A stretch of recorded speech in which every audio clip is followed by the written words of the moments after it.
Et les relations franco-algériennes sont complexes. Elles sont heureusement qu'elles ne sont pas compliquées et donc irrémédiables. Et la situation n'est pas irrémédiable.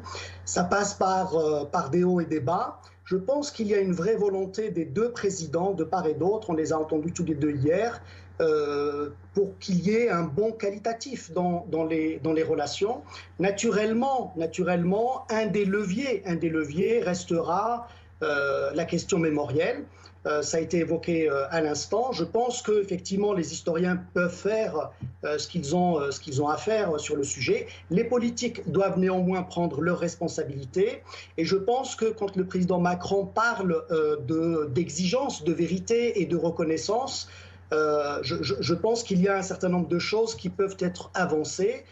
Évidemment, nous n'avons pas tous les éléments des échanges bilatéraux, en tout cas des discussions tête-à-tête entre les deux présidents, mais ça reste un levier important, d'autant plus que je dirais que la relation entre la France et l'Algérie, elle ne peut qu'être exceptionnelle.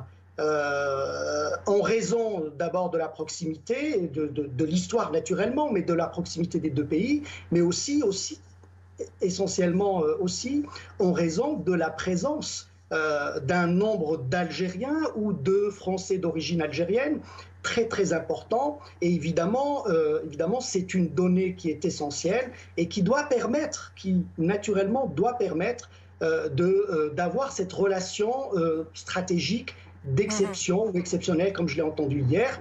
Et donc, voilà, ça veut dire que l'Algérie, comme la France, n'ont pas besoin, vous avez utilisé le terme de bourde, n'ont pas besoin de controverses pour aller de l'avant et faire que les deux peuples, finalement, se retrouvent et puissent profiter les uns et les autres de cette relation qui, encore une fois, doit être une relation d'exception.